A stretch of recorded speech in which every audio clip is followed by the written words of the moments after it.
What's up, everybody? Finn's back. Last couple videos been kind of on the negative side, right? I made the whole video about the defense and their struggles, and then last week the video about the offensive struggles. And this week we're going to talk about that Broncos game and some really solid adjustments that I saw this week from recent. I have a quick, obviously, example I'll show you here from the Bears game, but that's what we're going to talk about here. Kind of a quicker video, more light paced, or enjoying it versus maybe the negative tone the last couple videos have had. So first, what I want to do is take you back to last week and really a lot of the play action, because if you remember, like, kind of how the Lions game runs its best is through play action on the under center runs and then turning around into play action with long developing plays. But recently we just haven't seen Jared been able to turn around and there be open routes or there's somebody in his face and causing a lot of checkdowns. And that's really not the offense. We're not looking for an offense that runs the ball hard and then turns around and gets us another 1 yard run. So then we're in 3rd and 2 or 3rd and 1, right? So we're looking for big first downs on those 3rd and 2, or on those 2nd and 3s and 2nd and 2s, because we're confident that we can pick up on the ground on 3rd down. So after a good run here, I want to 2nd and 3. I want to point out something. So we've got Brock right over here. Kevin Mitchell here and Laporte in the backfield. So our kind of 3 tight end set. Play action to the left. 82 is going to crash with Sewell. We're going to leave the edge, the backside edge, unblocked. And what this does is you're kind of banking on him crashing so to stop the run so that you could turn around. But that doesn't really happen. Also, look at that, just kind of explosion, if you will, from Sweat. I mean, that is a foot in the ground. That is an elite explosion right here. Boom. And he's just immediately in Jared's face, and the entire play is blown up. We don't even get a chance to make a play on it. So really, I just wanted to show that. And then let's talk about that adjustment going into this week, as well as a couple other things that I saw. So this is the opening play of the game. We're gonna motion down Brock to a 2 tight end at the top of the screen. And the first thing is, and it's simple, is keeping tight ends into block. So again, the tight ends here, we're going to keep these guys in. We're going to block them. We're going to try to give Jared time. And just look at the difference in time. Jared gets to the top of the drop. He's got time, kind of running like a little flood, if you will, clear out with JMO a corner. Not that this isn't open. Doesn't really amount so much on this particular play, but I like it, and it's solid. All right, next rep here of the game. One of the things I addressed in the video last week was them giving Jameson a lot of off coverage, and one of the biggest things I see in the subreddit about Jared Goff. Jared Goff doesn't have the arm strength. Jared Goff struggles with progressions.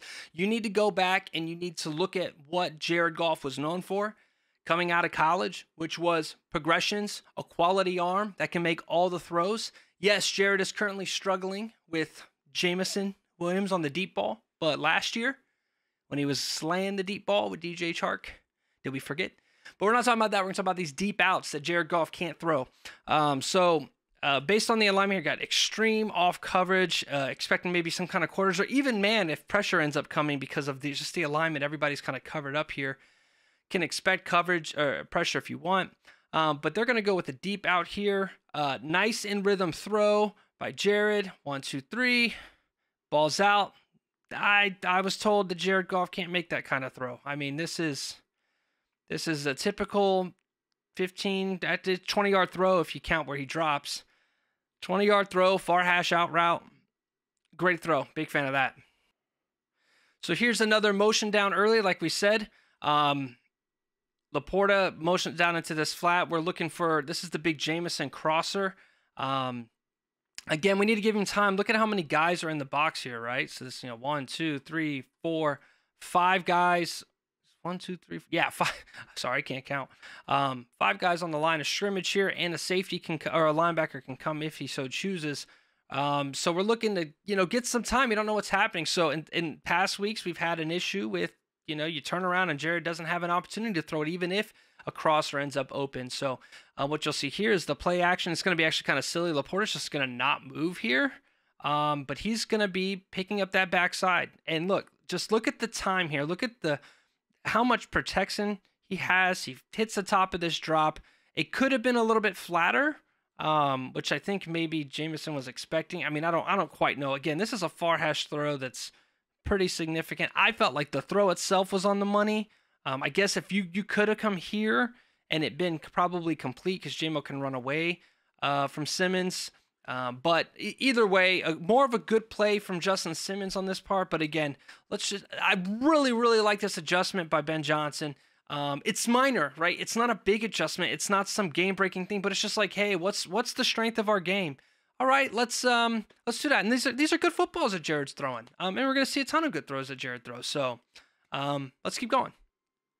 So, this is one of the big first kind of errors that I felt came from maybe schematic, but like, Gibbs can do Monty's runs, but Monty can't do Gibbs runs. And when you get this quad look to the open side, right, it's like rampant in college football. It's very tough to deal with and cover. Very often somebody's gonna end up open. And they've got, I'm gonna show you guys a little bit of what the scheme is gonna be. So we're gonna motion 5 down here. Again, I kind of wish this was Gibbs. It's better for the matchup. He's gonna run a quick out on the leverage. But really the shine of the route and what gets open is gonna be a vertical release, and then he gets vertical underneath them. And that's gonna pop open very, very quickly. And that's got to be the read here. I get that maybe kind of like pre-snap, what we're looking at here from Jared. There's a lot of bodies over here. 1, 2, 3, 4, 5, 6 bodies of the Broncos alone. And then, you have man coverage on JMO, but it's third down. I don't want to test this right now. But again, with them bringing the heat, I really wish Jared, look, right in the middle of the field. This is about as open as it gets. They get caught up in that trash, right? The vertical releases force linebackers to work through. They have to work past Laporta. They got to work past Reynolds. Gibbs is wide open here. This just like last week's 3rd and 6 where we went after JMO deep. And there was a wide open. This is when we talk about scheming something open. This is just that, and you got to take advantage of that. That's on Jared. I'm not immune. You'll see me in the Discord defending Jared. This is where Jared can improve. Just take the easy route that's right there and available for you. This is the 3rd down of the 2nd drive here coming up, and I want to point back to a couple things. So again, route combos. If I'm not mistaken, we've got a corner by Laporta and a quick out, and they're trying to isolate this player. As you can see, this is number 49. This is a linebacker. So with Gibbs being out there, you're expecting man coverage. So for me, expecting man coverage, right? This concept attacks a zone defender that maybe is in cover 2, and you have to they have to either drop or stay. Like just knowing that, hey, look, I've got man coverage or anticipated man based off that alignment. I think the better route concept is up here at the top of the screen, which is, if you were look at what happened last drive, more of a vertical release. They might cross, right? But for the most part, and underneath, this was to Donovan Peoples-Jones.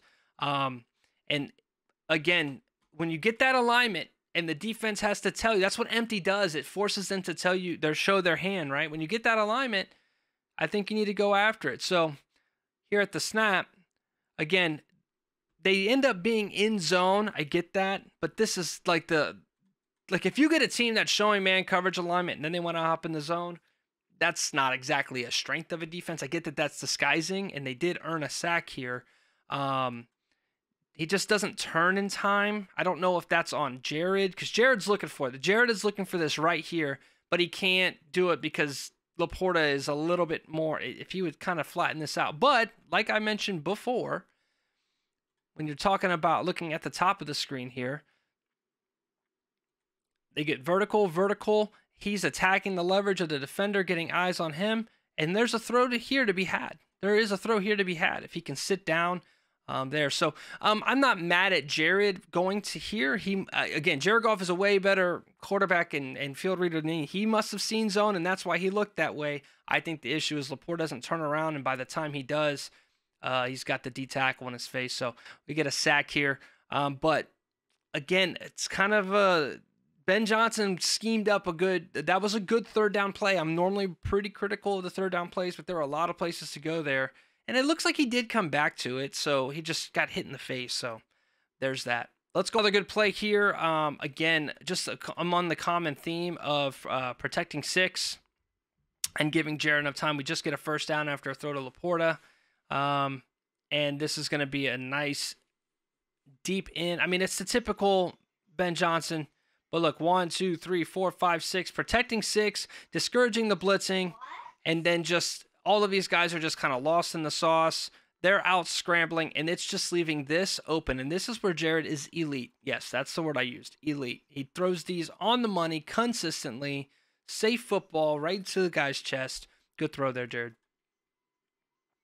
Fires it. You want to talk about duck thrower? Okay. So what does that do? What does all of this do? This keeping the running back in, or keeping Sam Laporta in, it kind of lulls defenses to sleep here. So last week I showed a little clip of the Niners, and they were doing a lot of stuff, and I was showing out routes to Ayuk, but if you look, they were doing a lot in the backfield. We call, kind of dressing up the play, a lot of candy, a lot of putting players in conflict, right? So let's talk about this play in conflict. Well, first of all, Jahmyr Gibbs is out here. He's going to come on a jet sweep, right? And then 14 is going to go on a route. That's a lot of conflict. Who's going to pass off 14? Are we going to treat him like the running back, or are we going to treat the guy in motion like the running back?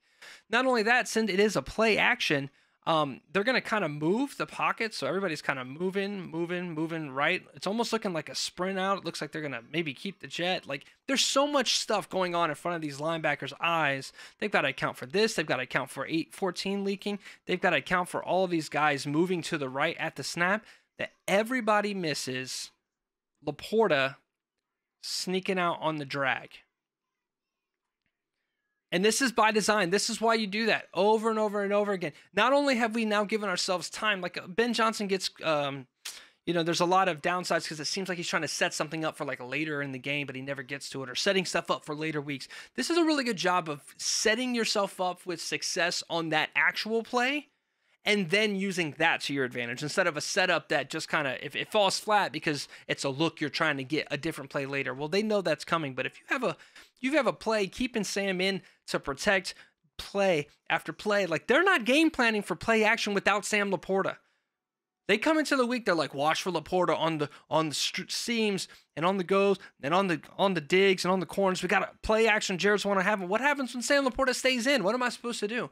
Well, like I said here, we're going to bring him across, play fake to 14, jet sweep fake to him. We even pull a guard here. I mean, all of this just looks like there's something going on in here, and you just have eyes in the backfield. So he's going to step up, and he's going to play 14, who's leaking out through Decker and 77 Ragnow, now between the pool guard.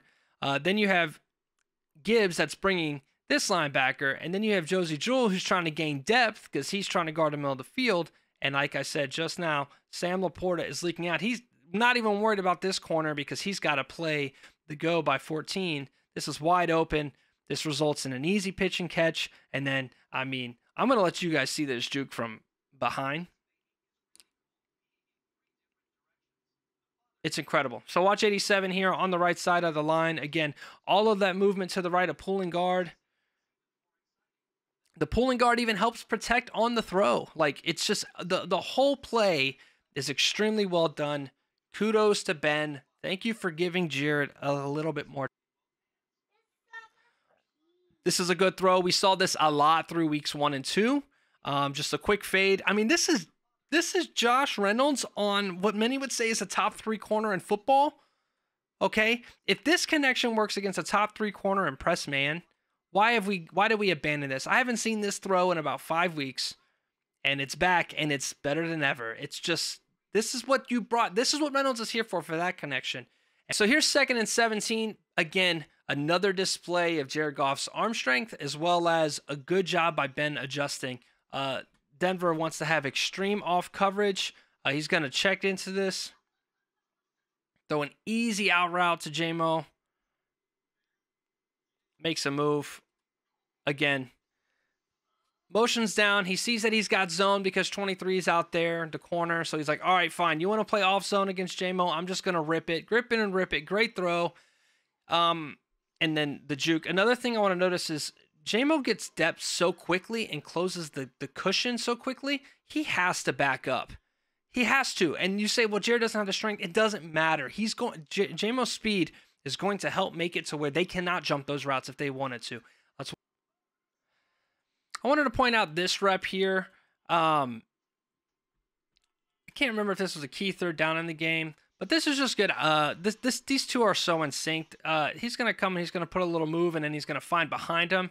The defender we're watching here is 41 in conflict, so he drops back in zone and he's watching Jared's eyes. I believe 87 might even be coming on like a corner, like more of a vertical corner route.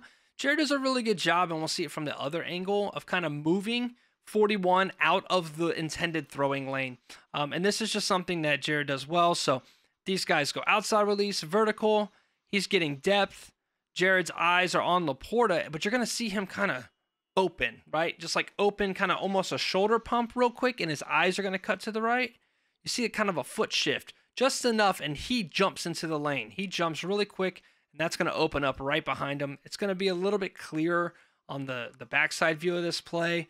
I love this. This is good. This is just 14 being smooth and knowing where his quarterback wants him to be. Little boom, just moves him out of the way. Easy play, good play. Just really good, crisp gameplay by Ben, even within the first 3 drives. Extra man and protection. Laporta's going to come across and pick up the block. Okay, look at this very natural pocket that occurs as a result. JMO beats the shit out of his man on the crosser. Remember, I showed if you saw on Discord or in Reddit, I showed a clip of him beating press man inside against the Saints. This is attacking that very similar look. Jared has to kind of move. Again, a lot of room here. This is where I think Jared could improve, because if he just throws, like this ball gets thrown up in the air and kind of ends up with JMO getting hurt. It's a great catch by JMO, but if that protection holds up or Jared's willing to stand in the pocket, I don't think Moreau is able to catch him here. So, again, plenty of time. Should just throw it. Got to get a little bit more comfortable on hitting the crossers that are more drag. So, and then here's the last throw I'm going to show here on the day. Again, I made one more thing last week where I said I don't see a lot of just 3-step or 5-step drops from this team, where you just come out and you go, I like that look. Let's just drop back and throw the football. And it might have looked like a throwaway play. When I say throwaway, okay, I mean Laporta, Mitchell are in, Montgomery are in, Donovan Peoples-Jones are in. To me, this felt like a run play with a check into, if you get what you like, to Reynolds. And you see here, they make a little, you'll see from behind, he makes a little change to Reynolds, and or a little move to Monty, I think, to let him know that he's doing a drop. But 1, 2, 3, you got that little press man look, and you just throw a nice little ball here. It ends up being play action, but I mean, that thing's right in the bucket anyways. Great throw. So here, he comes in, and, you know, he motions down. He doesn't even say anything. He's just letting Monty know right there with the hand behind the back, hey, I'm dropping. All right, whatever the run play was, I'd wager, let's look at the offensive line. I think the offensive line is probably even going to run here. Let's see here. Nope, it's pass pro. I was wrong, but either way, I like that. So I don't know if he made a kill call. I don't know if he changed it. Obviously, I can't hear him. But yeah, overall, I thought it was a very well-called game by Ben Johnson. I feel like he took advantage of some of the things I pointed out last week. Those out routes, just very crisp, well-played game by Jared. Needs to settle in, but I will say this. With the way the defense has played the last 2 weeks, it's okay if we need to settle in for a drive or two. Let's not lose it. And we did a really good job at kind of maintaining throughout the game, good scoring drives, finding our momentum.